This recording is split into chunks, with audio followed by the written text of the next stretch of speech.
हे guys, नमस्ते and once again welcome back to my channel.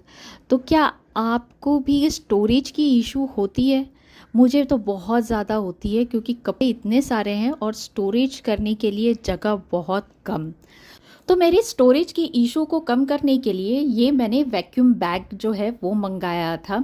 ये मैंने मीशो से मंगाया था और आपको बता दूँ ये कोई स्पॉन्सर वीडियो नहीं है, मेरा पर्सनल एक्सपीरियंस है, वो मैं आपके साथ में शेयर कर रही हूँ क्योंकि ये इशू सब लोगों के साथ में होता ही है। जैसे आपके पास ब्लैंकेट्स वगैरह है तो वो ज़्यादा स्पेस कवर करता है, ठंडी के कपड़े रहते हैं वो ज़्यादा से ज़्यादा आपके स्पेस को ले लेता है।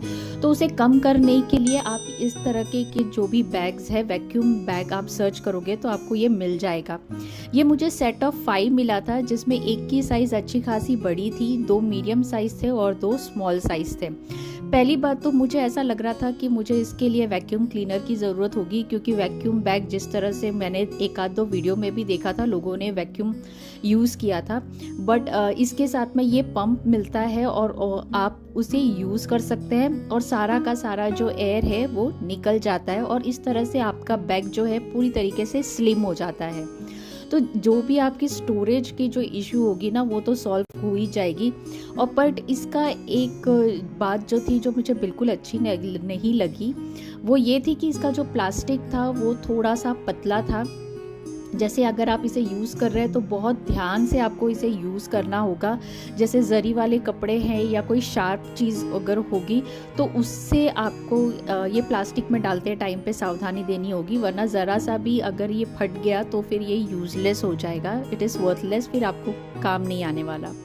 तो ये जो मेरा एक बैग था इसमें पहले ये पूरी तरीके से फुल हो जाता था, बट अब मैंने इसमें वो वैक्यूम बैग रखने के बाद में भी ये और स्टोरेज मेरा बढ़ गया और भी मैं ज़्यादा इसमें कपड़े अच्छी तरीके से मैं रख सकती हूँ। इसके साथ साथ मेरे पास बहुत सारे ब्लैंकेट्स वगैरह भी थे जो अभी फ़िलहाल काम में नहीं आने वाले थे, वो भी मैंने इसमें रखा था और वो भी स्टोरेज अच्छा खासा मेरा ले लिया था। मतलब काफ़ी कम जगह पे ये सारी चीज़ें हो जाती है और आप अपना सामान को अच्छी तरीके से ऑर्गेनाइज करके भी रख सकते हैं।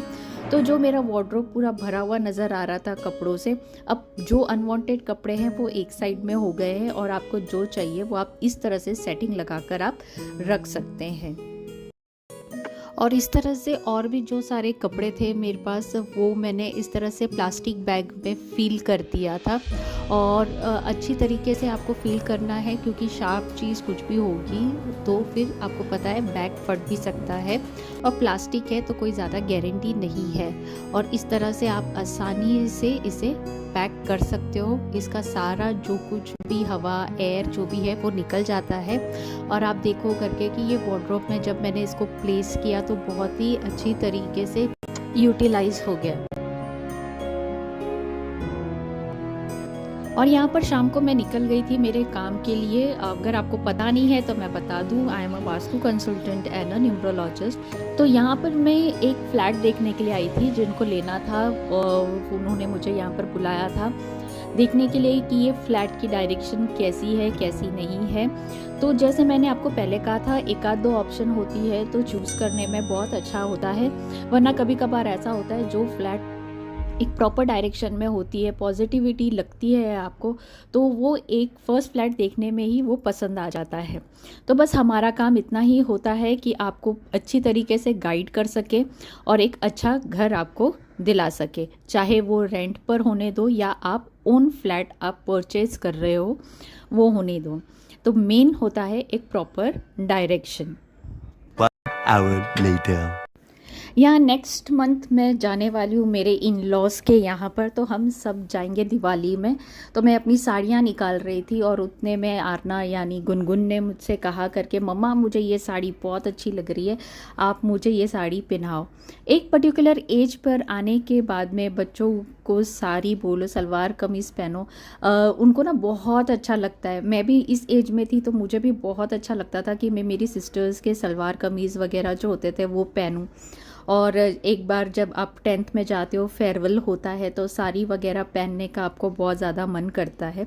तो कुछ टाइम पहले ही टीचर्स डे जब गया था, तो 10th स्टैंडर्ड्स के बच्चे जो साड़ी वगैरह पहन कर आए थे, तो वो मुझसे बदबादा बोल रही थी कि मम्मा ऐसे ऐसे पहन कर आए थे, तो आपके पास ये साड़ी है, मुझे ये बहुत पसंद आया, आप मुझे इसको पहना दो करके। तो बस मैं सिर्फ उसके मन रखने के लिए मैंने उसको पहनाया। और आप इस स्टेज पर आप देख सकते हो कि आपकी बेटी थोड़ी थोड़ी बड़ी होते जा रही है। नन्ही सी बच्ची आपकी जो इतनी बड़ी हो गई है, आपको पता भी नहीं चलता है। और मैंने उसको ये साड़ी पहनाया। मैंने कहा अभी एक बार पहनाया है, बस अभी आप बार बार ज़िद मत करना करके। और वो बहुत ज़्यादा खुश हो रही थी। लेटर ऑन मैंने उसे थोड़ा और अच्छी तरीके से तैयार किया और इयररिंग्स वगैरह भी मैंने उसको पहनाया। और वो रियली आप बताना वो कैसी लग रही है।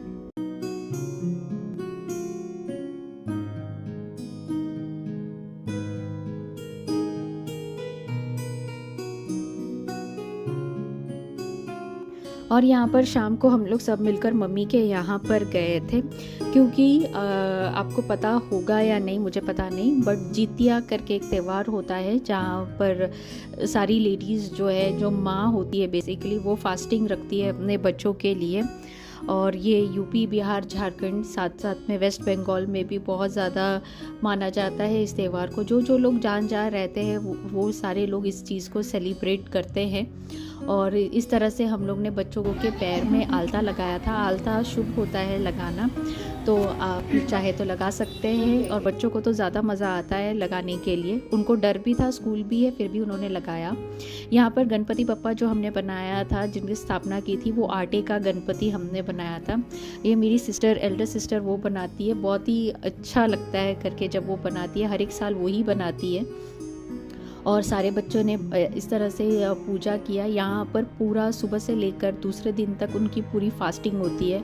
पानी वगैरह कुछ भी उनको पीना नहीं होता है।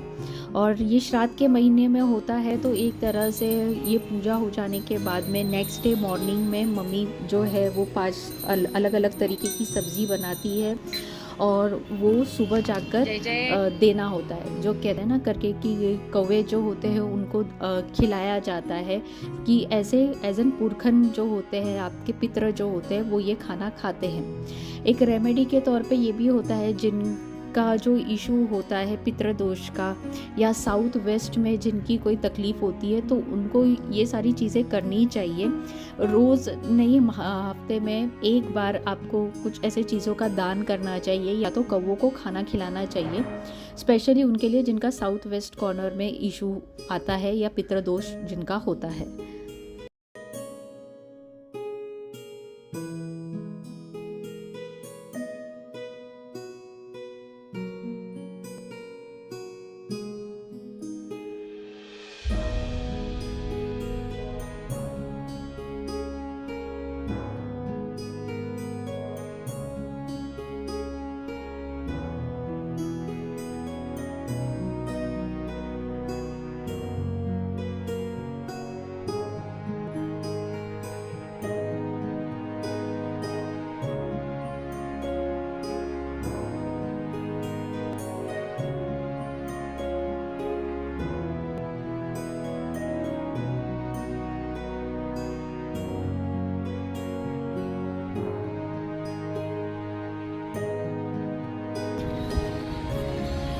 बिल्डिंग कितना छोटा है। हाँ।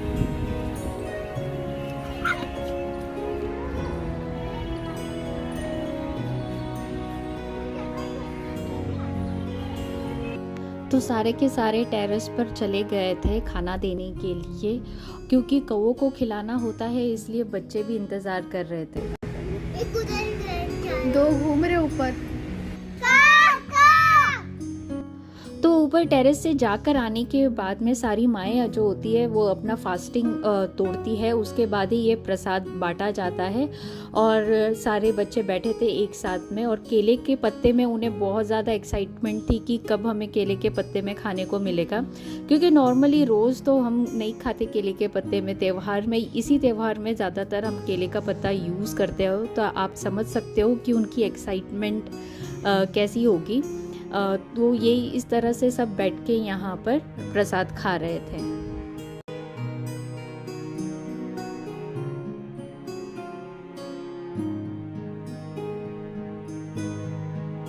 तो मेनू में था ये आलू के पत्ते का साग, और हर एक सब्जी में चना जाता है। ये है थी तुरई की सब्जी, और ये केला, कच्चा केले को फ्राई किया हुआ था, और फिर ये था कोहड़ा और अरबी। ये 5 टाइप की जो सारी चीज़ें होती है वो बनाई जाती है। मैंने एक बार काटा। आपने भी एक बार काटा? तो बच्चे यहाँ पर अपना एक्सपीरियंस शेयर कर रहे थे कि उन्होंने भी सब्ज़ी काटने में किस तरह से हेल्प किया। तो ये सब टाइम में उन्हें बहुत ज़्यादा एक्साइटमेंट होती है और हेल्प भी बहुत अच्छे से कर लेते हैं। आफ्टर लॉन्ग बिजी डे थोड़ा तो फैमिली टाइम बनता ही है। हाँ, ज़रूर कभी कभार तो ये क्वालिटी टाइम हमेशा स्पेंड करना चाहिए, सारी थकावटें दूर हो जाती है। और इस तरह से हमने भी एक क्वालिटी टाइम स्पेंड किया। बस इसी तरह से गुजर गई हमारी रात। तो अगर आपको ये वीडियो अच्छा लगा हो तो लाइक, शेयर, सब्सक्राइब करना बिल्कुल भी ना भूलिएगा। आगे और क्या देखना पसंद करेंगे ये भी आप ज़रूर बताइएगा। मिलते हैं अगले वीडियो में, तब तक के लिए बाय बाय।